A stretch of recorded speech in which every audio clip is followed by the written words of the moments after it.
apa kabar? Assalamualaikum warahmatullahi wabarakatuh. Waalaikumsalam. Ini hari Jumat barokah Bung Rocky ya. Eh, karena apa? Karena ini kita ngomong sama Habib Rocky di hari Jumat. Mudah-mudahan kita dapat fatwa. Apakah betul memang kalau babi itu juga halal gitu kalau untuk kepentingan pilpres gitu? Rocky. Ya, ini pasti terkait dengan tweet war di Ya. antara tokoh-tokoh yang sedang mengamati politik Indonesia. Tapi sebagian masyarakat menganggap ya pasti ada latar belakang yang mungkin lebih personal di situ tuh kan. Itu kira-kira kita cuma bisa menduga begitu, tapi sebagian orang menganggap nggak penting lah itu. Lebih penting mempersiapkan hari raya Idul Adha nanti minggu depan. Kira-kira begitu. Ya, soalnya saya banyak juga dikirimi ini Twitternya Profesor Saiful Mujani ini. Ini kebetulan kawan lama lah ini ya. Dan saya juga agak terkejut gitu karena tiba-tiba kok saya di situ saya nggak percaya kalau ini cuitan dari dari Saiful Mujani seperti ini ya. Kita bisa baca sendiri tweetnya, ini kan menyebutkan bahwa ini komunitas yang sering jadi sasaran intoleransi, gubernur itu sekarang inklusif terhadap berbagai kelompok agama. Saya bilang kalau nggak ngerti bodoh aja, orang itu jangankan nyabanin gereja, disuruh makan babi pun dia makan kalau bisa jamin dia jadi presiden. Kan orang kemudian mengkaitkan ini yang dimaksud oleh Saiful Mujani, walaupun tidak menyebut nama, pasti Gubernur Anies Baswedan lah ya, karena kan dia di gubernur, kemudian dia disebut calon presiden, dan memang ada testimoni dari beberapa pendeta dan kelompok agama-agama lain yang menyebut bahwa enggak benar kalau Anies itu eksklusif, dia inklusif. Nah ini yang ramai kemudian diperbincangkan. Menurut saya jadi penasaran aja Bung Rocky, bener sih enggak ini kan seperti biasa, ini saya kira penting literasi pada publik ya, jangan kalau setiap dapat kiriman screenshot langsung dipercaya. Saya cari sumbernya, betul enggak?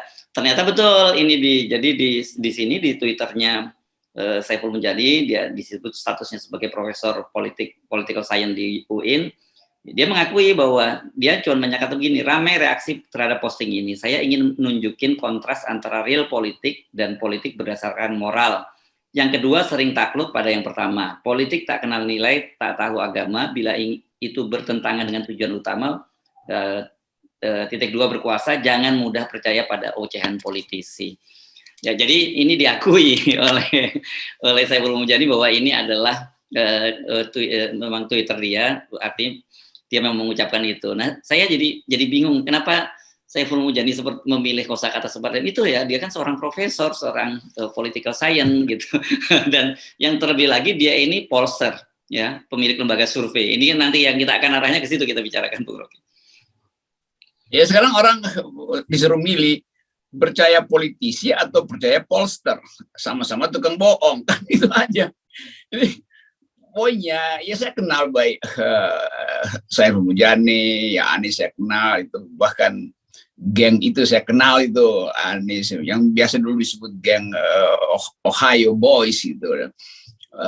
Rizal Marenging, Denny dulu di awal-awal 90 saya pernah seminar bersama mereka di Columbus, Ohio, Amerika, dan saya tahu persahabatan itu di awalnya dalam upaya untuk membangun demokrasi di Indonesia.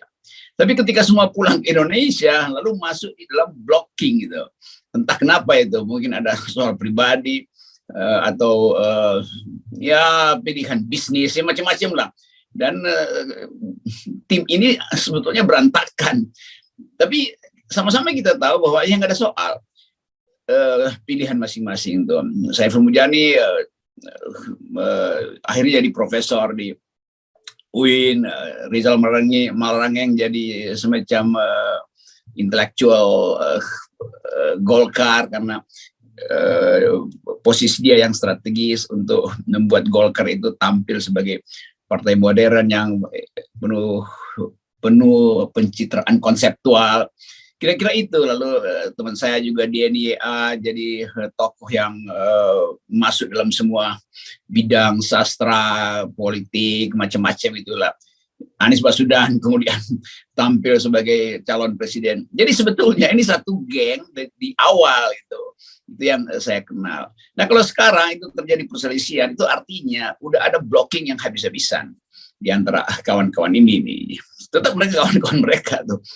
Jadi persaingan itu kemudian meledak di media sosial karena saling kirim info. Kan pasti ada di belakang itu, selain yang ada di media sosial itu kan apa namanya nih, saling intip di antara WA, mungkin udah panas semua nih, ini kenapa sih ini begitu. Apalagi dalam hari-hari terakhir ini ada berita bahwa Anies Baswedan itu mulai dekat dengan oligarki, yang disebut oligarki melalui Suni, siapa itu yang tangan kanannya Ahok. Iya. Dan ya Suni Tanuwijaya, Suni Tanuwijaya, kita ini sama-sama alumnus dari North Illinois di Amerika ini, sama-sama dokter di sana dengan Anies ini. Ya, jadi soal-soal semacam itu kan. Dan kesimpulan orang, Anies berarti sudah diasuh oleh polster lain, semacam CSIS misalnya, yang memang secara ideologis harusnya berseberangan dengan Anies. Karena Anies dianggap 212 identiknya, sementara CSIS identik dengan Katolik, komunitas Cina, konglomerat segala macam. Kan kita tahu peta itu tuh. Jadi mungkin karena itu ada bisnis yang juga terganggu di antara para polster, kira-kira begitu. Tapi kemudian bisnis itu dikait-kaitkan dengan kejengkelan, ya sangat mungkin ada yang dibatalkan lembaga surveinya, kan semua berubah. PSI kemudian Grace Natali juga mengatakan bahwa Pak Suni yang biasanya jadi sponsor finansial atau bridger, jadi jembatan dengan yang kita tahu disebut oligarki, akhirnya pindah ke Pak Anies. Jadi semua variabel berubah akhirnya. Nah itu yang memicu kejengkelan. Kenapa? Ya bisnisnya berubah, peta bisnis politik berubah kan.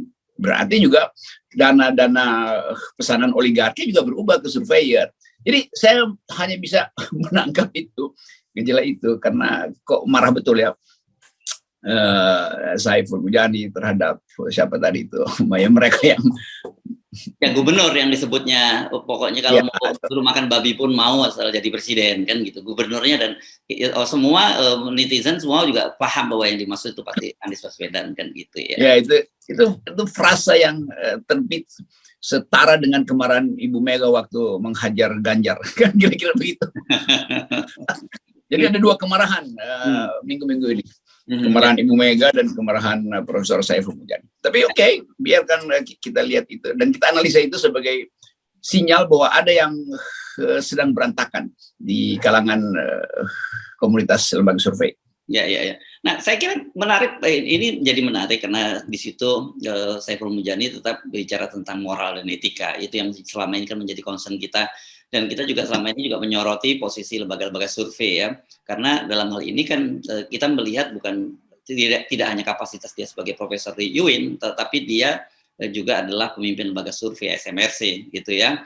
Dan kita tahu Grace Natali yang PSI dulu sempat juga jadi direktur di SMRC dan sebagainya, dan ada media juga menyebut-nyebut bahwa ketua Dewan Pembina PSI itu si Jeffrey Govani itu juga pemilik saham di SMRC. Kan orangnya banyak memainkan semacam itulah akhirnya ya. Dan kemudian kita lihat juga ada lagi satu pemilik lembaga survei namanya Kodari yang masih terus bicara tentang ide 3 periode kan gitu. Kemarin baru saja bikin halal bihalal tentang 3 periode. Ini yang saya kira justru karena berpihak pada moral dan etika tadi, mari kita bahas soal itu yang saya kira jauh lebih serius, karena Anda kemarin menyebutnya ini sebagai salah satu maksiat demokrasi. Ya, saya sebutkan itu, lembaga survei ini adalah ya salah satu pelaku kemaksiatan demokrasi. Karena menyembunyikan penyandang dana, lalu bermain di dalam margin of error. Sekarang istilah moral tiba-tiba diajukan sebagai penentu bermutu tidaknya percakapan di media sosial. Padahal dari awal dengan mudah kita bikin peta itu, bahwa semua lembaga survei berupaya untuk membatalkan moral demokrasi kan. Kan itu yang terjadi itu. Dengan sekedar menyatakan bahwa ini kan survei mengatakan begitu.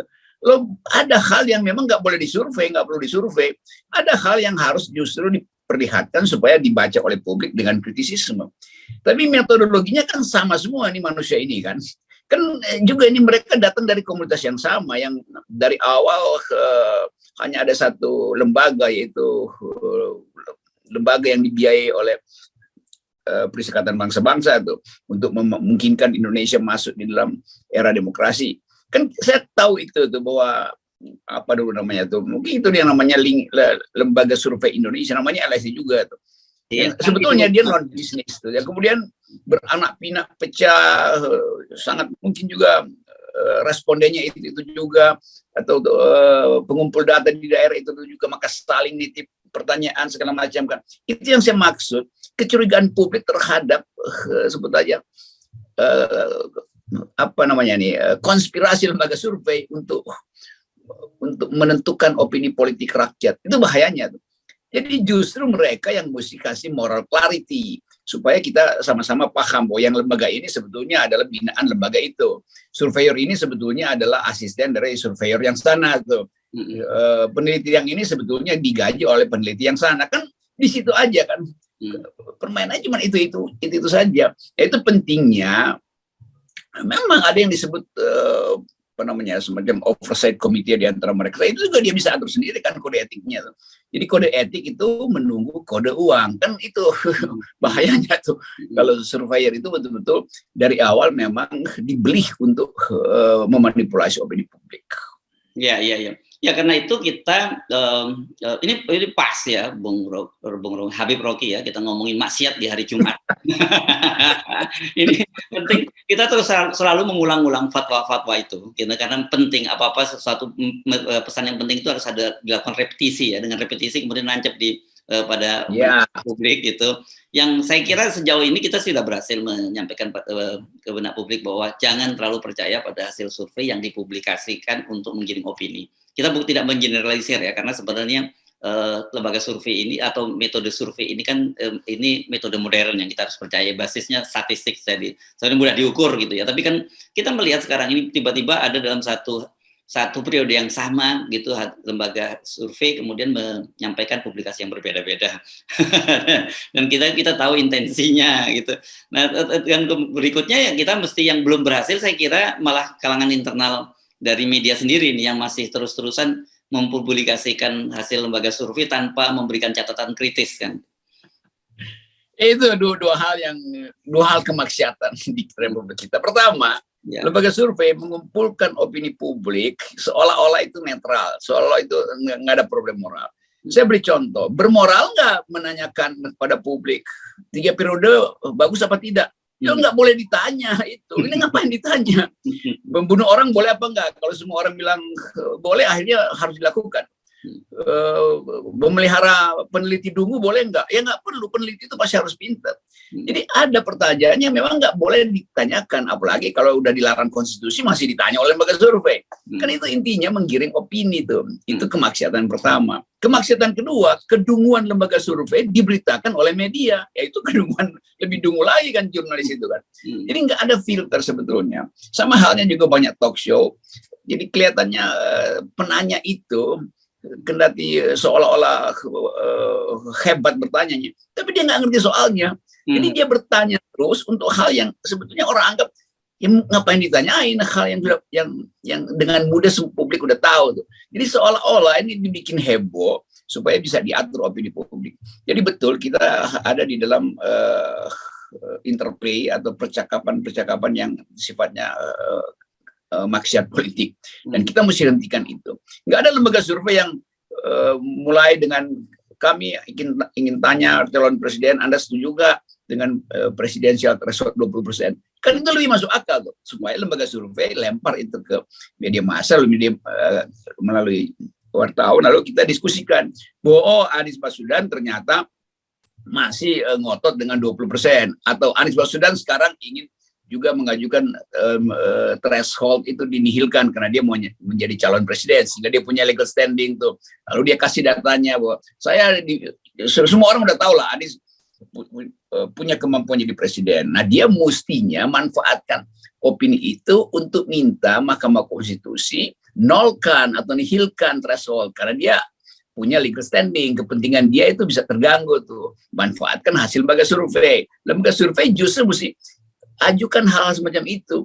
Bukan tiba-tiba si ini naik, si ini ya apa pentingnya ya kita nonton TikTok yang isinya sekedar modal goyang-goyang dan ya dangkal lah politik itu kan. Nah kedangkalan itu juga masuk pada lembaga survei. Dia dengan sendiri jadi dangkal karena nggak mau bertanya hal-hal yang mendalam kan gitu. Ya, Dan yang kedua tadi jurnalis kemudian memberitakan hal-hal yang dangkal dari lembaga survei yang dangkal. Jadi begitulah kedangkalan itu berputar-putar. Ya. Saya kira ini penting kita cicil dulu tentang fatwa soal maksiat demokrasi yang hari ini Jumat ini kita bicara dua maksiat lembaga survei yang digunakan sebagai penggiringan publik opini dan kemudian maksiat di dunia jurnalistik karena memberikan hasil publikasi lembaga survei tanpa catatan kritis ya. Nanti kita akan lanjutkan. Carikan ayatnya tuh. Ya, gimana? Nanti ada yang carikan ayatnya. Oh iya cari ayatnya ada itu. Secara tidak langsung saya sih teringat tapi saya kan bukan ustadz jadi nggak hafal jadi mana. Tapi katanya gitu kalau ada sebuah kabar datang kabar dari orang fasik gitu maka mesti bertabayun. Makanya selalu saya juga mengingatkan bahwa kalau datang ada berita-berita hoax yang di media sosial gitu dikirimin, ada dapat kiriman berita-berita yang too good to be true ya jangan langsung dipercaya, langsung disebarkan. Ini bagian dari fatwa literasi bermedia sosial yang baik gitu. Oke. Baik, terima kasih Bung Rocky. Dan 0% bukan hoax. 0% bukan hoax. Assalamualaikum warahmatullahi wabarakatuh. Waalaikumsalam.